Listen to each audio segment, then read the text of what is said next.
8h13 sur Europe 1, votre invitée Sonia Mabrouk est la ministre déléguée auprès du ministre de l'Intérieur chargée de la citoyenneté. Bienvenue sur Europe 1 et bonjour Marlène Schiappa. Bonjour, merci.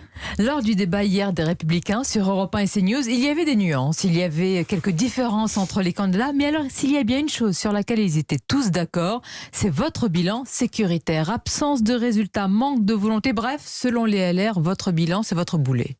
Ouais, écoutez, moi j'ai regardé une grande partie du débat hier. Je vous avouerai que j'ai fini par éteindre vers 23h10. Mais vous parlez de nuances. Moi je trouve que le débat LR hier, c'était 50 nuances d'Éric Zemmour. Parce qu'on a parlé immigration principalement. Et la plupart des candidats ont passé leur temps à courir après les propositions d'Éric Zemmour. En tenant y compris des propos, moi, qui m'ont vraiment choquée. Lesquels quand on a entendu par exemple un des candidats dire qu'il y avait une civilisation supérieure à une autre. Moi je considère que ce sont des propos qui ne sont pas dignes d'une personne qui veut être chef d'État d'une grande puissance mondiale. Nous avons une candidate... Précisez quand même que c'est Philippe Juvin. C'est et puis Philippe Juvin. Il a fini par évoquer en réalité les lumières et voilà, il s'est rattrapé, mais il a ramé, j'ai regardé, et il a dit à plusieurs reprises, et d'ailleurs vous-même Sonia Mabrouk, vous aviez l'air étonné et choqué de ses propos, et vous lui avez fait répéter, il a dit à plusieurs reprises, oui, nous sommes une civilisation supérieure. Moi je considère que la notion de dire nous sommes une civilisation supérieure est problématique à mon sens. D'une part, vous avez aussi une candidate, Valérie Pécresse, qui a dit que le Mali était, je cite, un pays à problème et qu'elle ne voudrait plus accueillir de Maliens, ni de travailleurs, ni d'étudiants qui viendraient vouloir faire leurs études en France justement pour apprendre les Lumières, etc. Voilà, ce sont quelques extraits choisis de propos qui, moi, m'ont choqué pendant ce débat. Oui. Mais est-ce qu'il y a eu des propositions que vous entendez, par exemple sur l'aspect de la sécurité, mise en place des peines courtes, de courte durée, des différences territoriales pour les peines? Ça, c'est Valérie Pécresse. Peine automatique, minimum pour les agressions de policiers. Est-ce que cela a un sens? Non, mais il y avait des fausses bonnes idées. Quand j'ai entendu, je ne sais plus quel candidat, mais un candidat a dit il faut faire des courtes peines de prison et maintenant faire effectuer les peines de prison, y compris pour quelques semaines, parce que ça leur donnera un exemple. Non, on sait très bien que le passage par la prison a un sens, et le fait de dire maintenant, même pour une semaine, on va envoyer un jeune en prison, ça peut être dissuasif, quelques jours. Je suis vraiment pas certaine que ce soit dissuasif. Quelqu'un qui connaît un petit peu la vie des quartiers, comme c'est mon cas, c'est très bien que le fait d'aller en prison est parfois même perçu comme une médaille plutôt que comme quelque chose de dissuasif. Il a été aussi proposé d'aller effectuer les peines de prison à l'étranger. Là aussi, c'est pour des étrangers délinquants. Non, pour des personnes originaires d'autres pays, a-t-il été dit. Une peine qui est prononcée en France, elle est effectuée en France. Il peut y avoir une expulsion qui soit prononcée aussi, mais on a besoin de savoir si les personnes sont vraiment en détention. Si on les renvoie dans un autre pays sur lequel nous n'avons pas le contrôle, nous n'avons aucun moyen de savoir que ces personnes sont en détention. Donc par exemple, une personne radicalisée ou qui a fait l'apologie du terrorisme, on a besoin de la contrôler, et les services de renseignement français ont besoin de pouvoir savoir où est cette personne. Donc un délit commis en France doit être évidemment la peine doit être effectuée en France et éventuellement avec une expulsion à la clé, bien sûr. Par ailleurs, Marlène Schiappa, les candidats LR dénoncent un président candidat, en réalité qui va sur leur thème, qui reprend leurs propositions. Alors autant voter pour la droite, disent-ils. C'est l'original et la copie. Non, je ne crois pas. Je crois au contraire que sur un certain nombre de sujets, on a des candidats comme Michel Barnier ou Xavier Bertrand qui reprennent les éléments de langage du gouvernement. D'ailleurs, vous avez vous-même interpellé Michel Barnier quand il a parlé d'islamisme radical. Un autre candidat qui a parlé de séparatisme. Xavier Bertrand a dit par rapport aux policiers, je veux protéger ceux qui nous protègent. Protéger ceux qui nous protègent, c'était le mot d'ordre de la loi Fauvergue, du nom d'un député de la majorité que nous avons voté avec le ministre de l'Intérieur Gérald Darmanin, que nous avons fait voter, et qui vise justement à mieux protéger les policiers. Donc Xavier Bertrand répète ce que dit Gérald Darmanin en moins bien. Il a été question hier aussi, Marlène Schiappa, de culture, d'identité, d'école, et pas seulement, je tiens à le dire, de ces sujets. Après 23 heures, alors manifestement. On a essayé en tous les cas de faire tous ces thèmes-là. Vous êtes en charge de la citoyenneté. Le constat partagé hier à droite, c'est qu'il est devenu tabou de parler de culture française, d'y faire référence. Est-ce que c'est aussi votre avis? Non, absolument pas. Non, je crois que la culture française existe. Et heureusement, c'est une culture que nous célébrons. D'ailleurs, il y a un certain nombre d'auteurs, d'artistes qui sont récompensés. La culture française est prolifique. Vous avez un film en ce moment, le film de Valérie Lemercier, qui a des très bons, je sais pas comment on peut dire, beaucoup d'entrées en tout cas, voilà. Il y a beaucoup de livres en termes de littérature. La France est prolifique. Donc il y a une culture française, vous avez dit célébrer et à sanctuariser. Ouais, bien sûr. C'est pas tabou de le dire.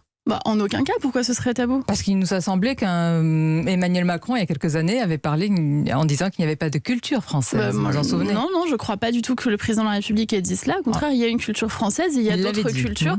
Et la culture française, elle est aussi mélangée. Il y a des apports, notamment avec la francophonie. On a par exemple de grands auteurs qui ne sont pas des auteurs français, qui sont des auteurs sénégalais ou autres, qui écrivent en français et qui ont un grand succès parce qu'ils ont beaucoup de talent. Sur le fond, à présent sanitaire et sécuritaire, en Guadeloupe, on l'a vu, des démantèlements de barrages sont en cours. Malgré tout, c'est encore un calme précaire. Est-ce que la réponse est uniquement sécuritaire ? Bien sûr, face au pillage et au blocage, mais plus largement. Non, en Guadeloupe, la réponse ne peut pas être que sécuritaire. Il y a un certain nombre de problèmes spécifiques à la Guadeloupe. D'ailleurs, c'est pour ça qu'au-delà des 250 militaires de la gendarmerie et policiers qui sont envoyés par le gouvernement pour rétablir l'ordre, parce qu'elle ne peut pas être que sécuritaire, mais elle est aussi sécuritaire. Au-delà de cela, le Premier ministre Jean Castex reçoit aujourd'hui, avec Sébastien Lecornu, le ministre des Outre-mer, et Olivier Véran, le ministre des Solidarités et de la Santé, les élus de Guadeloupe à leur demande, justement, pour répondre et trouver des solutions. Et il y a des problèmes économiques. Mais c'est quoi le motif, le vrai motif, Marlène Schiappa, selon vous, de cette protestation ? Est-ce que, selon vous, il y a des syndicats derrière qui sont en train d'instrumentaliser une situation sanitaire ? D'abord, je veux dire qu'aucune violence n'est admissible. On a parlé de pillage, on a parlé de violences urbaines, c'est évidemment inadmissible. D'ailleurs, il y a d'ores et déjà des interpellations et des gardes à vue de personnes qui ont commis ces actes qui sont évidemment intolérables. Et ensuite, oui, il y a un certain nombre de sujets spécifiques à la Guadeloupe qui doivent être traités, et c'est le sens de la réunion convoquée par le Premier ministre. Martinique, il y a un appel à la grève qui se généralise, et j'élargis notre conversation à ce qui se passe en Europe. 3e nuit de tension aux Pays-Bas. Est-ce que vous comprenez ces protestations, ou est-ce que vous estimez qu'elles n'ont pas du tout lieu d'être ? Non, mais d'abord, je comprends toujours toute forme de protestation, mais là, c'est le fait d'une minorité. En l'occurrence, en Guadeloupe, il était question de protester contre le couvre-feu, puisqu'il y a une situation sanitaire difficile, particulièrement difficile en Guadeloupe. Et la question qui se pose en Guadeloupe, c'est comment fait-on ? Est-ce que nous avons assez de lits en réanimation dans les hôpitaux au cas où il y ait une nouvelle vague grave de pandémie de Covid-19 ?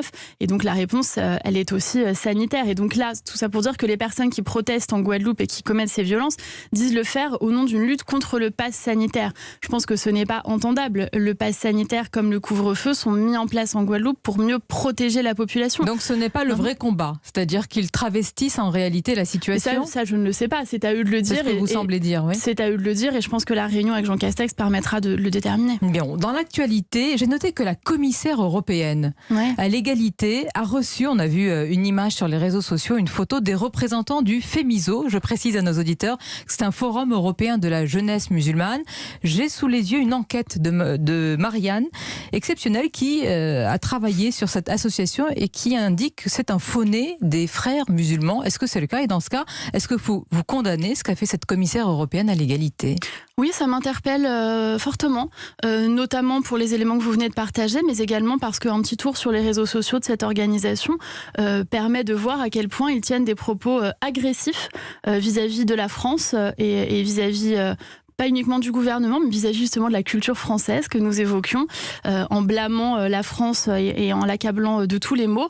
Donc je suis assez choquée, oui, avec mon collègue Clément Beaune, secrétaire d'État chargé des affaires européennes. Nous avons décidé de saisir Madame la commissaire afin de l'interroger et qu'elle puisse nous apporter des éléments pour nous dire ce qui l'a amené à recevoir cette organisation et plus largement, quelle est sa position vis-à-vis de cette organisation. Est-ce que c'est l'entrisme qui se poursuit ? Parce que derrière la campagne pro-voile, on se souvient du Conseil de l'Europe qui a fait déjà polémique. C'était cette fédération-là d'associations musulmanes. Écoutez, je crois que la France a vraiment avancé ces dernières années sur la lutte contre le séparatisme. Jusqu'à 2017, on considérait en France dans la doctrine qu'il y avait soit le terrorisme, soit rien. Mais et qu'entre les deux, il n'y avait rien. Quand c'était au sein de la Commission européenne comme ça. J'y viens, et justement, le président Emmanuel Macron a décidé de travailler sur le terreau du terrorisme et sur le séparatisme en nommant l'islamisme et justement, y compris en luttant contre ces associations qui sont des faux-nés, vous le dites très bien, de l'islamisme.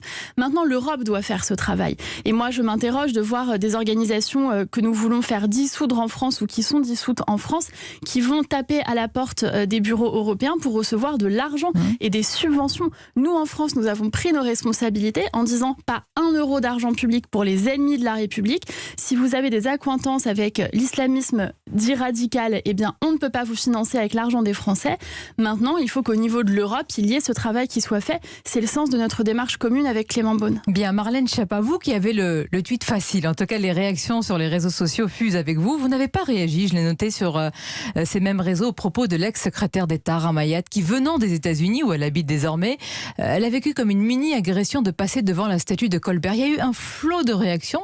Rien de votre part. Mais alors d'abord, c'est un adoubement ? Non, pas du tout. Je vais vous répondre sur le fond, mais d'abord sur la forme.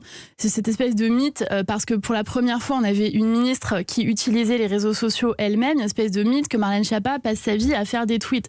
Ce n'est pas le cas, et je vous invite à regarder mes réseaux sociaux. Vous verrez qu'en réalité, je réagis assez peu, mais quand je réagis, c'est entendu. Mais ça m'a étonné. Et c'est relayé. Sur ce sujet-là, je me suis dit, elle va réagir. Non, ce qui m'a choqué, un micro. Hein, non, mais bien sûr, ce qui m'interpelle, si vous voulez, c'est la démarche de la part d'une ancienne ministre de critiquer son pays depuis l'étranger. Ça, honnêtement, on parle de micro-agression, c'est ce que Caroline Fourest appelle cette génération offensée.